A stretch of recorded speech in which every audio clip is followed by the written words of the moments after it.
Okay, so I'm going to pick up a little bit on what the superintendent said and what Warren was talking about. I'm going to talk a little bit about the NAEYC Fred Rogers Center position statement on technology and young children. Just by a quick show of hands, how many people have heard of that? Okay, that's roughly 60%. That's how many of you have heard of it. How many of you have actually read it? Some of you are lying. No, that's great. So I'm going to go and actually break down a little bit about what the position statement says. And then in the back end of my presentation, I'm also going to bring in some of my own research that I've done on eBooks and try to wrap that into what the position statement says about eBooks.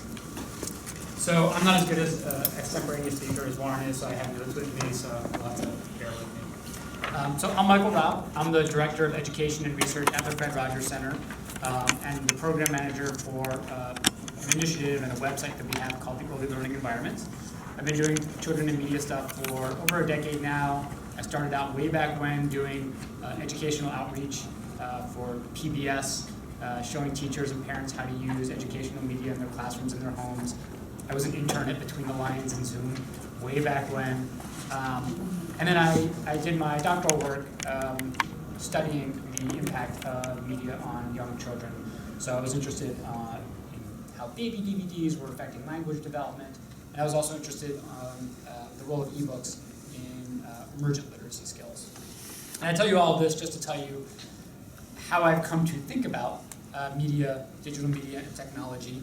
I've seen it used inappropriately in ways that are wildly out of step with what we know about child development, and ways that are extremely creative and as a tool to foster creativity and to support classroom skills.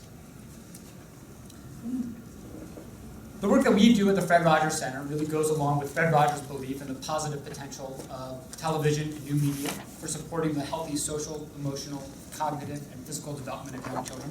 So it's a great place for me because I was interested in developing the potential of these new tools that are increasingly in our homes.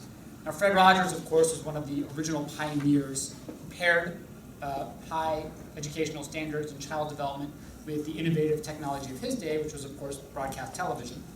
And our challenge today is to capitalize on Fred's example by applying what we know about child development with imaginative and intelligent uses of new technologies. And looking at that thing that Warren showed with all the little dudes in the controller, I'm really excited. I don't even know what I would do with that, but it'd be fun to see a classroom full of kids having fun with that. So Fred Rogers' vision became the mission for the Rogers Center. It was to position ourselves as an organization that, like Fred Rogers, draws on what the field knows from research and from practice about children and about technology and digital media for learning, to promote the positive potential of these tools for learning. Now, working at the center can be really helpful because when you're faced with a difficult question, there's a useful heuristic that you can go back to, WWFD, what would Fred do?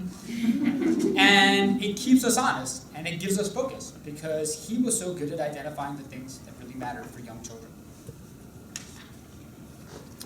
Now, one of the ways that we carry Fred's ideas forward is with our educational work. You're all nice enough to have me here to talk about eBooks, and I'm going to do that. And I'm also going to give you some broader perspective about the design and use of eBooks with respect to our views on how technology and interactive media can be used as tools in children's learning and development. So many years ago, way back in 2009, we started working with NAEYC, the National Association for the Education of Young Children, and they had an interest in revising and making more current their 1996 position statement on technology and young children, which at the time was, had a lot to do with CD-ROMs and television and things like that. And that really converged with the work that we were doing at the Rogers Center to study both the challenges and opportunities surrounding technology, early learning, and early childhood professional development. So we joined forces with them with what ended up being a 3-year process. That's 3 years to create this one document of researching, writing, and vetting. We had a very long open call period where we had people such as the esteemed Warren Buckleitner helping to advise us and give comments and feedback on the position statement. And the two main authors of the statement, Dr. Roberta Schomburg from Carlow University, Dr. Chip Donahue from Erickson Institute, put together a phenomenal document. And Chip Donahue was actually supposed to be here. I think he had to pull out kind of late in the game. But if you see him, please tell him that I told you all how great I think his work is. Roberta too, if you see Roberta. So right away in this statement, we're faced with this question that we face frequently, which is, what are we even talking about? What is technology? And there's a spectrum, right? Going from low tech to high tech. You're looking at things going down from, honestly, if you still go into some early child classrooms, it's cassette players and CD players and MP3 players and things like that. Microscopes, digital cameras, and you start to see things getting a little more sophisticated, iPads, interactive whiteboards, mobile phones, things like that. But one of the things that the position statement emphasizes is that it's not just screen time, it's not just looking at a screen. And the idea of screen time itself is kind of a difficult concept to wrestle with, because when you say that a screen is a screen is a screen, you're really suggesting that it's only that time that matters when talking about a child's relationship with technology tools. And it glosses over a lot of major items, such as what's being viewed or used, and by whom, and in what context. So is reading an ebook really the same thing as watching TV or playing with Angry Birds or taking digital pictures? Right? Probably not. Are ebooks better or worse than print books? What do you even mean by better or worse? Is there room for both? It's probably even still too simplistic a question. It's like asking whether technology is good or bad. It's more about how it's used and what advantages each format brings to the table. But of course, early childhood educators should not be using technology just for the sake of using technology. Just because you have a room full of iPads doesn't mean children are going to learn with them. When used inappropriately, technology has the potential to interfere with healthy child development and learning. So effective and appropriate technology use depends on several things. What do you select? How do you use it? How is it integrated into the classroom? How do you evaluate how it's being used? Is it appropriate to the age and the developmental level of the child? And you have to weigh the potential benefits against possible harmful effects. It's tricky terrain. So what does the actual position say? If you were to go and look at this, and for those of you who have read it, we need a refresher, and those of you who are currently downloading it right now, the position statement says that technology and interactive media are tools that can promote effective learning and development when they are used intentionally, we use the word intentionally a lot in the document, by early childhood educators within the framework of developmentally appropriate practice to support learning goals established for individual children. And the statement really acknowledges that children's experiences with technology and interactive media are increasingly just a part of the context of their lives. And just as developmentally appropriate practice guides the selection, use, integration, and evaluation of other resources, dramatic play materials, art materials, building blocks, books, right? So should it guide decisions about technology and media. Often people think that the position statement is NACCE's way of telling early educators that they must use technology, right? And here we see technology, the iPad, rightfully at the center of a child's educational universe. And you can imagine that these planets are children or teachers or curriculum. Everything is revolving around having the best technology and how do we make sure that we get an iPad to a kid to play with. Is that what we're talking about? No. Obviously not, right? We are far more nuanced than that. I'm sorry. You can hear me without the microphone, right? If I talk? I have a pretty loud voice. It's more like a constellation. We're talking about an array of things. And these are effective tools for learning and development if they are used in the right way, under the right circumstances, by those who are skilled in their uses. And that means, for teachers, having some prior exposure and training before putting it in front of kids. Furthermore, technology tools, including eBooks, should be only one of many options to support learning. So if there's concern that eBooks are replacing print books, the response is that no, eBooks are not replacing anything. They're just a different kind of tool, and both can have a place in an early childhood classroom. In fact, when they're used intentionally and thoughtfully, technology and media become routine and transparent. And the focus is on the activity or the exploration itself, and not just on the technology being used. So when we're thinking about ebooks, we need to think about what it is that the ebook brings to the table above and beyond a print book, or different from a print book. Is it motivating for a particular child? Does it emphasize certain early literacy skills better than other experiences? Does it have features that aren't replicated in print books? Probably. And as we'll no doubt hear a lot about at this conference, ebooks can bring certain affordances that print books do not. what Warren was showing with Ocean House Media, being able to tap on a word and it goes on top of the actual word and it repeats it back to you. That's something I can't do in real life with a print book. Right? That is something that the ebook brings to the table. Ebooks allow kinds of engagement that you just don't get with print books, and they allow a different kind of independent exploration by children who are using it themselves or with another person. So if we're focused on the goal and not just the technology, we should be asking ourselves constantly, what do I want my child to be getting out of the experience? Now there's a lot of ground that's covered in the position statement. I'm not going to be able to get to it all. So I just want to extract a few of the main points. And I want to make sure we understand that when I'm talking about developmentally appropriate practice, I'm talking about making sure that what we're doing and the content that we select is suitable to the child's age and developmental level. So I mentioned that technology and media, they offer opportunities to extend learning in early childhood settings in much the same way that other materials that are used do. It's great for certain types of exposure. Digital media can expose children to animals, objects, people, landscapes, activities, and places that they cannot experience in person. Technology is great for inclusive practice. Right? For children with special needs, technology is proven to have many potential benefits. It can be a tool to augment sensory input or to reduce distractions. It can provide support for cognitive processing or enhancing memory and recall. They can empower young children, increasing their independence and supporting their inclusion in classes with their peers. With adapted materials, young children with disabilities can be included in activities in which they once would have been unable to participate. Now you know that technology integration has been successful when the use of technology and media does a few things. Right? If it's supporting the goals of educators and programs for children, if it's providing children with digital tools for learning and communicating, and it's helping to improve child outcomes. Success is also judged by how well technology supports existing developmental or educational goals, rather than just using them in ways that distort or replace them. It should not be technology for technology's sake. It can't just be, wow, that is cool. What's transparent? Well, if we're integrating technology into different areas of the classroom and not just having a separate technology area, right, that's better.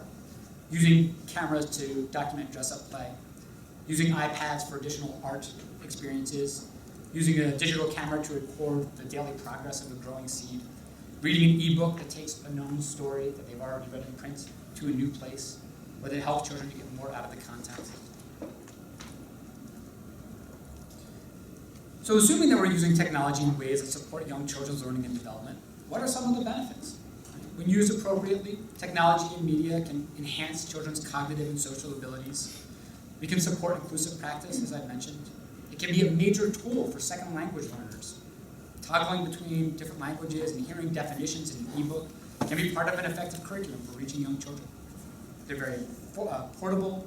They can be very flexible to an individual child's needs or their developmental level. And research suggests positive outcomes related to vocabulary, early literacy, and early math skills. And beyond that, it's motivating. Kids want to use this stuff.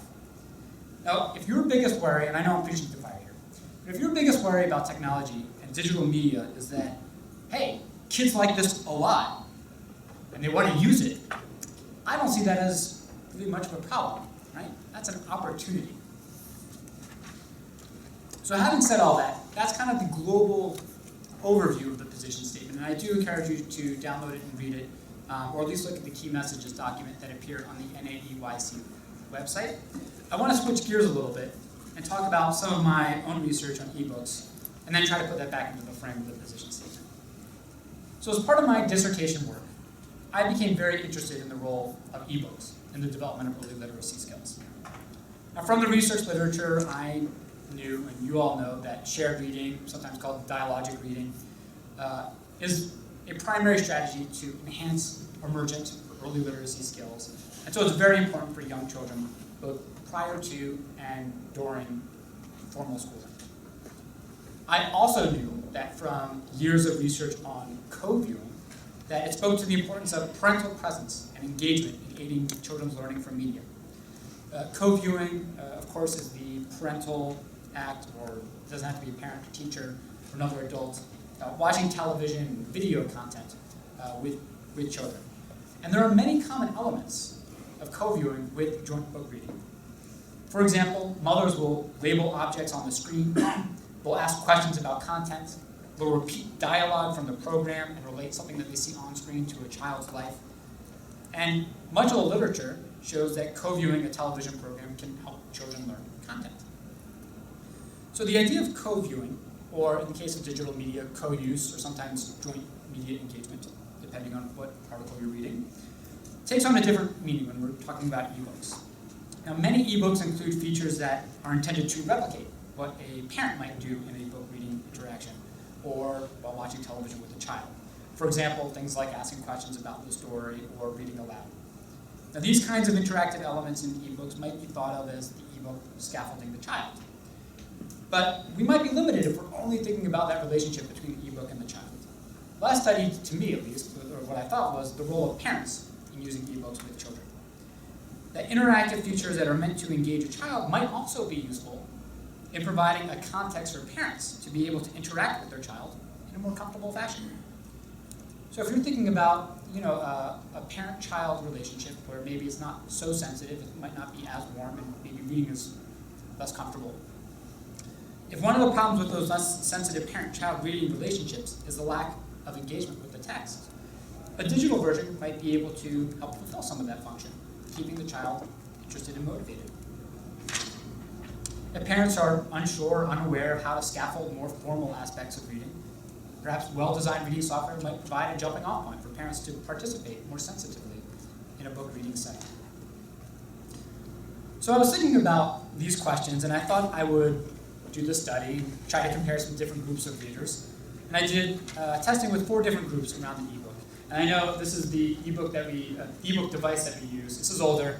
I did my dissertation in 2009, so I missed the iPad by 1 year. If I could go back, I would do everything differently. But this is what we were using. So this was an ebook that came on a DVD. It loads in most standard DVD players. This is made by Scholastic, and I know Jessica Wallman is here from Scholastic. Maybe she even knows this particular device. So we used an ebook. Curious George Goes to the Chocolate Factory.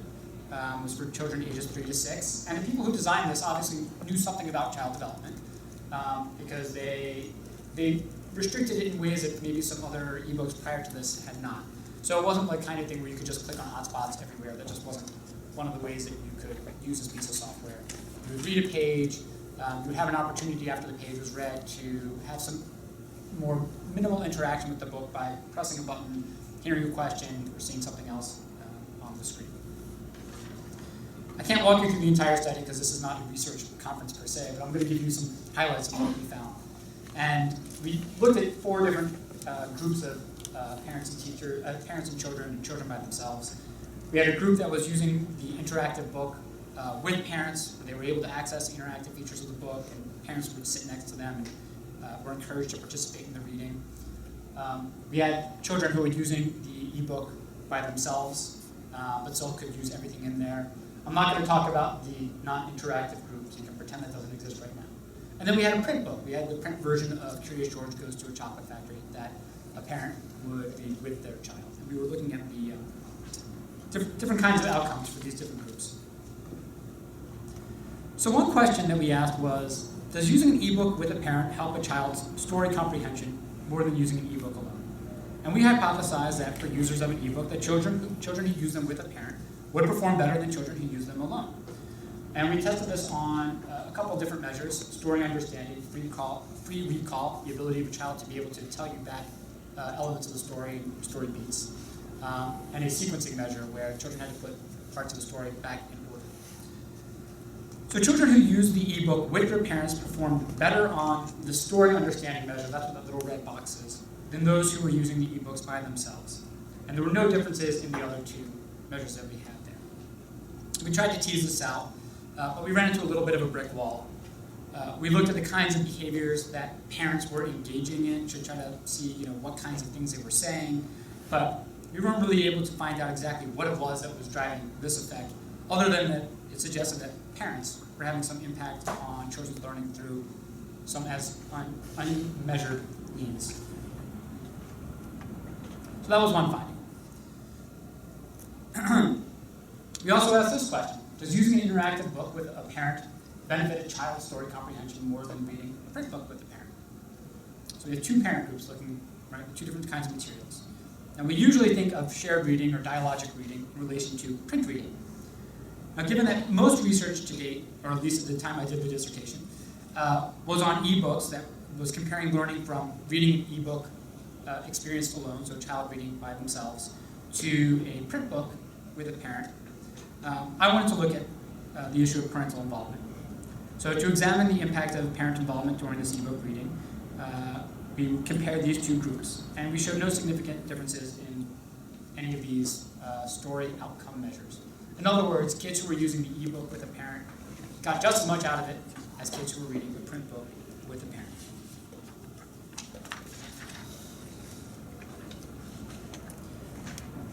One thing that I think you're probably thinking about, and I assume some of you are already asking this in your heads, is, well, what do these readings even look like? What were parents doing? Again, I need a much longer field, or if afterwards, if you want to ask me about this, I'd be happy to talk about it. But we did examine the kinds of behaviors that people were engaged in. We looked at how often they were labeling things on screen or in a book, how often they were giving some kind of verbal affirmation or asking other kinds of questions. That's what verbal expression is. We looked at prior knowledge, how often they were trying to activate a child's prior knowledge of what they were seeing on screen or connecting it to something in their life. Book structure are things like pointing out beginning, middles, and ends, and how to flip pages, and understand how a book works. You write more. I'm having a hard time reading this. Print awareness and reinforcement. Thank you. You guys know this better than I do. So anyway, we looked at all these different variables, and one of the things that was really interesting that we pulled out was children who were using the ebook with parents had a lot more talk overall than any other group. The reason for this was they were spending a lot of time talking about the device, how to use it, press this button, don't cover the sensor, lots of stuff that had to do not with story content, right? You might think, and we didn't do this over time, but the more that a parent became comfortable with a ebook reader, the less novel it became. Those kind of behaviors would go down, and perhaps some of the other expressions would increase. They'd have more time to talk about the story. I would think that I didn't test that in this particular study.